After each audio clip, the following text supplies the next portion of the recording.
Lisa from Wanderess. Paul and I spent 1 whole month in Vietnam from January to February because we spent a whole month figuring everything out, doing a bunch of research that we would save you guys trouble and give you guys our tricks and tips for Vietnam / travel guide / When we first started reading and researching Vietnam, we heard it wasn't backpacker friendly and it was hard to travel, but we found it actually quite opposite. Yeah, I loved it. It was our first country after getting married. So after Thailand, this was us starting our adventure.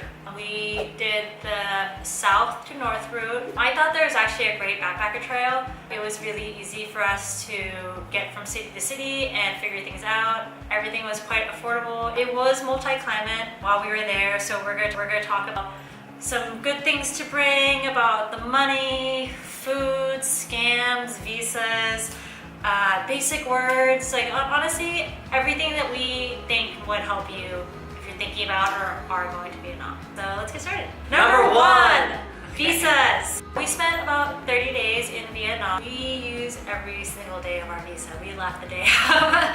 So visas in Vietnam is a little different. You actually have to go online and get an approval letter. It takes 2 or 3 days to process. So you fill out an application online, pay your fee, wait for an email for 2 to 3 days. Once you get that, you make sure you print that out and take it with you when you go to Vietnam. Make sure you do this at minimum 3 to 4 days before you go, up to 6 months before you go. Honestly, don't wait till last minute because then you have to pay expedite fees and you're just kind of fucked because they don't want you in the country. Then make sure you have a 2x2 passport photo. For some reason you don't take that advice and you don't get your passport photos, you can pay at the airport $5. It will take longer and you're out $5, which can go a long way in Vietnam. 1 month single entry is $25. 1 month multiple entry, meaning you can leave and come back, is $50. When you get to the airport, you want to make sure you have your approval letter, 2 passport photos, the amount of money for your visa, for us Americans, $25 or $50. When you get out of the airport, you're going to be taken to the immigration area where you will give them all the information and you just sit until you hear your name called, and when you do, pay attention, you get your passport back and then you carry on to go pick up your shit. Tip number 2, all things money. Vietnamese currency is dong, and it's up in the millions. Not only will you be a millionaire immediately, you will have millions of dong. So that's pretty exciting. Yeah, it's lots of dong. A lot of dong. Yeah. Banknotes start like 2,000, 5,000, 10,000, 50,000, 100,000, 200,000. It's color coded and a lot of the colors are really similar, so be careful. $1 US is about 22,788 dong. 200,000 dong is roughly $9. Dealing with a lot of high currency, it's a little confusing. A lot of zeros. I'm constantly giving the wrong ones because they look very similar. Being colorblind, that sucked. I highly recommend having a currency app on your phone so you could constantly translate, because I'll be like, oh, that's $500,000, that seems like a shitload. And I'll be like, oh, it's like $25, never mind. We did get the hang of it towards the end, but it was really confusing at first. So, budget. This is gonna change from person to person. We like to save money, but I also like to be comfortable. I don't spend a lot of money on luxuries and stuff like that, but I do need a clean room. I like to eat dinner, and I like coffee, and I like comfortable beds, so. And AC. And AC, that is a must. Even if it's cold outside, I still need AC. I don't know why. We could have spent a lot in Vietnam. We just got married. We were really excited to be traveling our own because we were traveling with family for so long. So we spent about $50 a day, I believe, which is a lot. I mean, it's not a lot, and we definitely could have spent a lot more, but we definitely could have spent a lot less. Like, we were eating out, like restaurants 3 times a day, drinking beer all the time, just doing whatever we wanted pretty much because everything's so cheap. But remember, it does add up. The way you're gonna get your money. So you have a few options. You can bring your local currency, like if you have US dollars, that's great. You can take it to the bank or any currency exchange place. You will normally need some sort of identification, so bring your passport and they will exchange it for you. We did ATMs, which be careful, ATM fees do add up. If you don't have a ATM card that's specifically for traveling, the bank will charge you $5 for using it. The ATM will charge you $5, and then there's like currency exchange rates. So you're spending about $15 every time you take out money. We have a bank called Charles Schwab. It's like an online banking system. You need decent credit to have it, but they refund you all your ATM fees at the end of every month. So because of that, we don't pull out our maximum amount, carry a shitload of money with us. I pull out $100 at a time. So we're constantly taking out money. But there is ATMs everywhere, so it's totally chill. Number 3, our itinerary. With Vietnam, it's a really long country. It's not very wide. Easy to navigate because it's so narrow. You go down or you go up. It's super backpacker friendly. Navigating was really easy. But our itinerary, a lot of people, they actually start from north to south. Starting from Hanoi and then going all the way down to Ho Chi Minh City. We did the exact opposite because it's multi-climate and we wanted to start off with warm and end with the cold. So we went south to north. So we started off in Ho Chi Minh City. After that, we headed out to Nha Trang. After that, we headed up to Da Nang. We had the best pho I've ever had in my life. It was so good. There was like a raw egg in there. I've never seen that before. It was delicious. After that, we headed to Hoi An, which is also known as the ancient city. That was my favorite city, I think. After we were done with Hoi An, we headed up to Phon Nha, which is a huge national park. Then after Phon Nha, we headed up to Halong Bay. If you go to Halong Bay, a lot of people do the boat cruises. So a 2 to 3 night cruise is $150 to about $350, depending on who you go with or what grade. There's different levels. We were on a budget, so we decided to stay at a hotel in Halong Bay. Which, if I could change one thing, we should have stayed on Cat Ba Island, which is just a short ferry, like 30-minute ferry, and then you're on Cat Ba, and the prices were way cheaper than what we paid, and you're on an island, and it's beautiful. Where we were, it was really hustle and bustle, just city. There was nothing really around us. So if you're going to Halong Bay and you want a budget place to stay, Cat Ba. Then after we were done with Cat Ba, we headed to Hanoi. After Hanoi, we headed up to Sapa, which is where the famous rice terraces are. We actually stayed at a homestay there.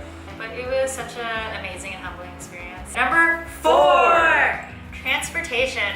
Luckily, you don't need to plan too far in advance to do things. Some options to travel from city to city is flying, trains, buses, and motorcycle. Flying will of course be the easiest. There's multiple airports throughout the country. Also most expensive. So we didn't do that. We actually opted out for trains the entire time. We were able to book everything online a couple days in advance. Very comfortable. I have scoliosis, so that is important to me. Like we picked like middle classes, I think, most of the time, and it was comfortable. We got to see out the window, beautiful views, and they're long. Like I recommend for some of them definitely taking a sleeper where there are bunk beds. We did both. There's also a lot of buses and sleeper buses. So there's regular buses, which we all know, and they have sleeper buses, which is like they're bunk beds in the bus, which is super neat, and they usually go overnight. So you go to sleep and you wake up there. It's probably the cheapest way to get around. You save a night accommodation and buses are cheap, but I do have to warn you, these roads are a little scary. We are in Asia and these roads are shit and these drivers are insane. So you might feel like you're gonna die every second, but if you can't sleep, it's great. And also there was a motorcycle. So what a lot of people choose to do when they go to Vietnam is they'll either head from North Hanoi, South Ho Chi Minh City, and you buy a scooter. You could buy one for like $100, which is insane. It might break down on the way, but a lot of people do it. You can buy a nicer one if you want to, whatever's in your budget. We met a lot of travelers who did this. You just put your bag in the back and you drive up north, drive down south. And then for like in-town transportation, you could do taxis. The 2 companies I recommend to do is My Linh and Vin Sum. So if it's not one of those 2, be very careful because there is a lot of scams out there. There is also GrabCar, which is Asia's form of Uber. Uber is getting pushed out in a lot of countries. Actually just got pushed out of Thailand recently, so Grab is sometimes the only option. Number 5! Basic words to know. Most people speak English, but you want to learn some of the local language. Just one, people love it. Like every time we tried it, people were like, oh my god, bless your heart, you suck at it, but it was adorable. So, hello in Vietnamese is Xin Chào. Xin chào. Thank you is come on. Come on. Goodbye is Tam Biet. Tam Biet. How much? Bao Nuo. Bao Nuo. No thank you. Kong, come on. Kong, come on. So those are some of the basic words that will get you by day to day. That's literally the words I use throughout the whole time. A lot of people actually spoke English, and when English fails, Google Translator will be your friend. Don't be embarrassed, everyone does it, they use it too. Number 6, weather. As we keep saying, Vietnam is a long-ass country. So there's a lot of temperatures going on. So I'm gonna split them into 3 different zones. We have North, Central, and South. So during the North, November to April to be really cool and dry. December to January, more specifically, it is cold. That is when we went in January. We're backpacking. Everything we have is in a backpack. We don't have a lot of warm clothes, but like we layered everything. Towards the end, when we were in Sapa and Hanoi, I was wearing everything I owned. My backpack was empty because it was all layered up on my body.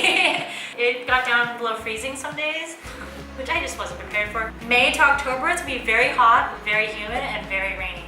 But central Vietnam, so January to August, hot and dry. September to November is very rainy. And then southern Vietnam, November to April is gonna be very hot and dry. May to October is warm and wet. And June to August is heavy rain. Plan accordingly whenever you're going to Vietnam. Find out when you're going and where you're going. You might have to pack a couple of down jackets, gloves, and wool socks, even though you're gonna be in like 100-degree weather because you're going up north. If you don't wanna lug it around, there's tons of clothing options that are dirt cheap. I just prefer good quality brands that I trust, so I bought these from home. If you just want a jacket to wear for a week and then take back home or throw it away. Buy one stupid cheap. Yeah, super cheap, and they really good on those. Number 7! How to stay connected. One thing that surprised both of us was there's Wi-Fi literally everywhere. That's good. If you don't want to get a SIM card or anything, you'll be fine. You don't need it. But if you did, which we did get. We get a SIM card everywhere we go, just because it's easier. It just helps. There's offline maps that you can have. I prefer to go to Google stuff or call people. While in transit, Exactly. like if something comes up. So there's a few different carriers you can go with. Vinaphone, which is the one we chose. Mobiphone, Viatel. Yeah. Vinaphone was highly recommended. We chose to get a 1-month data plan for 150,000 dong, which is roughly about $6.5 US. We got 7 gigs of data. We were on Wi-Fi all the time, so we really didn't use it besides on trains. Number 8. Accommodation. So there's tons of different types of accommodation all over Vietnam. There's a few different types depending on what you want. There's budget, mid-range, luxury. Most of these places include breakfast. If you're doing more budget, hostels are probably what you're looking at. So hostels, dorms, $5-10, private rooms, 10 to 20.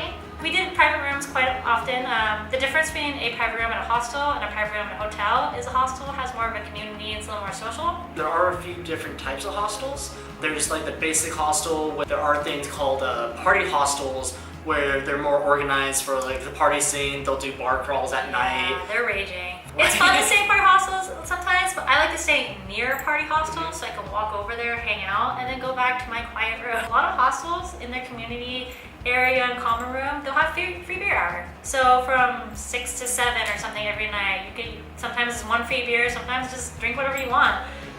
Because beer is very cheap in Vietnam. So we tend to do that a little bit more just because you meet people and it's more fun, I think. Yeah. Hotels, there's definitely budget, mid-range, and luxury. Budget, $10-20, we did that occasionally as well. Mid-range, 30 to 70. There's also homestays, which is when you stay with a Vietnamese family. Usually they'll turn their home into kind of like a hotel type thing, but it is their home and their family is there. There was someone to talk to if we needed advice or any recommendations. They made us breakfast every morning. That is it. Number 9. Scams. Scams. Yeah. Don't want to get scammed. Anytime you think about traveling, there's always someone that's going to be like, watch out for the scams. Yeah. And unfortunately, in any country where there's tourism, you will run into some scams. We rarely get scammed, but it has happened. It has happened. Be aware. Yeah. And Paul's going to go over some of those basic scams you might encounter. Yeah. One of them, which happens even back home in the US, is the ATM scams. We got hit with that one. What they'll do is they'll actually have a little mechanism that's a scanner that's attached to where you put your card in, and what it will do is it'll read your PIN number and your credit card. It will look exactly the same too, so we like to check every ATM machine, like just wiggle it around. We've only ran into one, but usually they're in like high tourist spots. We didn't even know. We got the money, we thought everything was fine, and then the next day they tried taking out $2,000 out of my account. Another one is fake taxis. Yeah. This one could be a huge problem, especially in places like Ho Chi Minh City and Hanoi. Fake taxi is generally just a regular looking car, but will have a decal on it saying taxi. So if it looks like a decal and it looks like you can just peel it off your finger, Don't trust it. don't go for it. And especially if it's not one of the companies I mentioned, Mei Lin or Vin Sun. We usually do Grab and Uber because it's an app and it tells you the car and license plate number. Yeah, and it will And never they have charge the you picture more. and stuff like that. And usually you pay a little bit more to use the app consistently. But with taxis, you go either way. They could try to rip you off. They could drive, if they're metered, you don't know where you're going. They could drive in circles for all you know. Exactly. Or not even turn on the damn meter. Yeah, exactly. That's always another great. thing too. When you get in a taxi, make sure they do meter and make sure they turn that shit on when you go. Yeah. Because what they'll do is you'll get to your destination and it's not metered. And they'll be like, oh, $50 or Exactly. a couple 100 million dong or something ridiculous. And if the meter's on, make sure they restart it when you get in. So just be aware. Just be attentive. Another one is the money switch. What will happen is, because Vietnamese dong ranges from 1,000 dong all the way up to like 500,000 bills. Yeah. It's a huge gap, so it's really easy to switch and up money. And the colors are very similar. Like the money's very confusing. There's so many zeros. You're like, this 10,000, this is like 100,000, a million. So what will happen is, vendor, if you try to pay for something, you have 500,000, he'll give you change as if it was 20,000, and then you'll confront him and they freak out, they blame you, and they make a whole scene, and you just don't want to deal with that. To help with that, break down your bills. Very aware of what you're giving people and what you're putting down. Actually, in my wallet, I had 2 different sections of big bills and small bills. That way, there's no way that could happen. Then you start questioning yourself, like, did I give them that? Like, they're so similar. Especially when you're colorblind and it's like, oh shit, yeah, I'm sorry, I thought that I don't know why was... he holds the money. He's always fucked up. Another tip too, if people threaten to take you to the police, go. Like, that is an empty threat. It is. The tourist police will be on your side. They're trying to scam you and scare you. Go to the police, because they will most likely be on your side. Number 10. This is just a personal tip that we actually do in most countries, and we felt like this is very true in Vietnam. Avoid tours. There's gonna be tours everywhere you go. Mekong River, Chu Chi tunnels, just everywhere. Everywhere there's tours. But what we recommend is renting a motorbike yourself or getting a taxi or Uber or something. It's very affordable. And going yourself. Just do a little research ahead of time, know where you want to go, and check it out yourself. We actually did 3 tours in Vietnam. We did the Chu Chi tunnels, which I feel like we totally could have done our own. It probably would have been better. We did the cave tours, which we also 100% could have done on our own and probably would have been more fun because we were at our own pace and saved a lot of money. We spent a lot of money on that. And we did the Halong Bay tour, which is the one tour I do recommend because we don't have a boat. So I hate waiting for other people, and everyone's at different paces and doing different things, and it's no longer your trip. You're sharing the experience with 30 other people. And if you're going somewhere that sucks, you could just keep moving instead of just having to stay there waiting for other people. So when you can, I recommend taking your own tour. Not only will you save money, but you probably have more fun. Or find other people in your hostel, hotel, and be like, hey, do you guys want to go in on a private guide and car? Because chances are it's going to be the same price or cheaper, and you get the attention of the guide, and you can do what the fuck you want. How do you do 11? You do 1 out of 10. Number 11! Yeah, that totally works. Food and drinks. So one of my favorite things of Vietnam was their food and the drinks. But the food was really good. Banh mi. Vietnamese sandwiches. So many different kinds. If you want to not spend a lot of money and have more money for tours, beers, souvenirs, banh mi is sometimes it's on $1. Also, I don't know if you guys know, but it's an awesome noodle soup. It's usually beef. They do have vegetarian. It's like they take the bones and they marinate it with like vegetables for like hours, and there's rice noodles and meats, and it's so good. That's also pretty cheap. Especially when we were up north, it was freezing, and like I was looking for pho everywhere we went. It warms your soul. Also, because there is cheap here, great hangover foods. That's a little tip from Wanderess. Another one, bun chop. What it is, it's like a grilled pork noodle dish. They give you like a little cup of broth, and you kind of like dip it in there and eat it. One food I really liked was Bothnia. What it is, it's like a taco pancake. It's like a fried taco pancake. Oh, those were good. They had cheese, little minced meat in it. Like pizza ones, and like all kinds of random stuff. It's so perfect just to like have it and walk around with. Street food, anywhere in Asia, like go for the street food. So with the drinks, coffee. Coffee is off the charts in Vietnam. Oh my god. Coffee, go to Vietnam. I was so jacked up that entire trip. Seriously, you can actually get this thing called a coffee. Back during the Vietnam War, dairy was really hard to come by. So what they used instead was egg to make it, creamy and stuff. And it makes it like frothy. It changes the texture. I don't know if you guys ever had cocktails with egg whites in it. It becomes like frothy, and the texture changes the taste, and it's so good. Another thing. The beer in Vietnam is so cheap. The cheapest I think we saw was 12 cents. If you see cheap keg beer, like what you'll see all over Vietnam, it'll say like local beer. It's fresh beer. It's fresh beer. What it is each individual restaurant or bar or whatever brews their own beer, and it only lasts like 24 hours, and then it goes bad. So it's cheap, It varies from restaurant to restaurant. We've had some really good ones, and we've had some really bad ones where I was already getting hungover as I was drinking it. Number 12. So along with eating, there are special precautions you should be taking. Like I said, try the street food. Street food is the best way to see the culture and see what the locals are eating, and it's always just so good and so cheap. So highly recommend street food, but there's a few things that you should do to make sure you don't get sick, because we're Westerners. I go to Thailand all the time, but I still get sick all the time. My stomach's not used to eating the food here. So I have a few tips for you guys. When you eat food, make sure it's hot. If it's hot, that means all the bacteria has been killed off. If it's cold, who knows how long it's been sitting there, you know? Try to go to places where it's busy. A lot of locals is a good indicator as well. It's easier if you go during meal times, breakfast, lunch, dinner, because everyone's out to eat and the turnover is really fast for the food, so it hasn't been sitting there very long.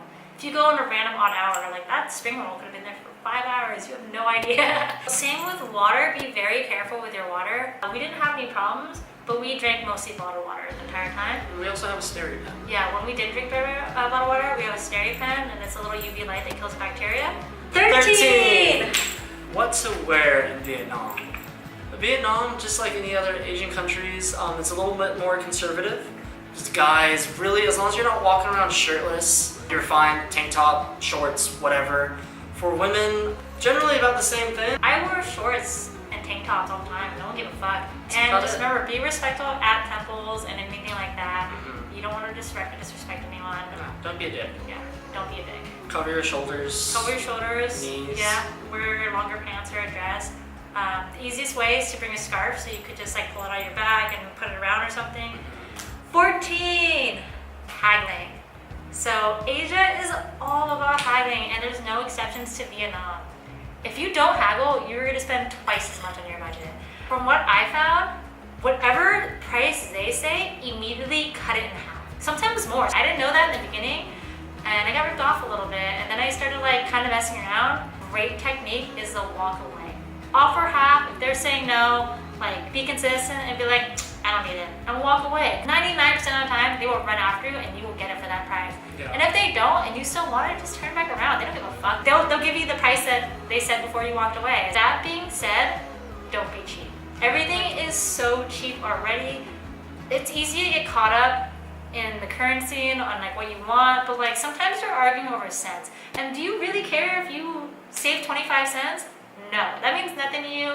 To that vendor, that could be a meal or something. So I'll try to negotiate so I don't get ripped off, but honestly, I don't try very hard. 15! Traffic. So traffic varies on city to city. Ho Chi Minh City was insane. Well, I've never seen so many damn scooters. It's just 99% scooters. It's insane. And you're not safe anywhere. On the street, on the sidewalk, on the sidewalk going the opposite way. You need to be paying attention at all times. So traffic, big thing. If you're trying to get to your airport, if you're trying to get to the train station, plan to leave a bit earlier because it changes so damn much. Always take into account. Because rush hour in Vietnam is insane. And always be very attentive of cars and don't just blindly walk around. Actually, after a month of being in Vietnam, when we first got there, we were terrified to cross the street. It's madness. Red lights mean nothing. Sidewalks mean nothing. It's just a free-for-all, and we're just we have to cross the street. And there's a 6-lane, crazy intersection. It's terrifying, and in the beginning, we were scared shitless. And then I started watching what the locals were doing, and we started copying them, and at first we would hide behind these little old ladies crossing the street and be just walk when they walk. But we got it down. No. And the key is when you find a small opening, walk slow. In theory, they see you. So you want to walk slow, and what I like to make sure is make eye contact. Because if you're making eye contact, they see you and they will stop and go around you. And if you're not making eye contact, make sure you're being consistent. Don't walk slow and all of a sudden go really fast, because they might be trying to go around you and they might hit you. Yeah. So walk slow, consistently, with confidence, eye contact. I see you, motherfucker, do not run me over. So this is our tricks and tips for Vietnam. So if you guys have something else you wanted to add, go ahead and comment below. If you like this video, go ahead and give us a thumbs up, and go ahead and hit that subscribe button. Try to come out with videos every week.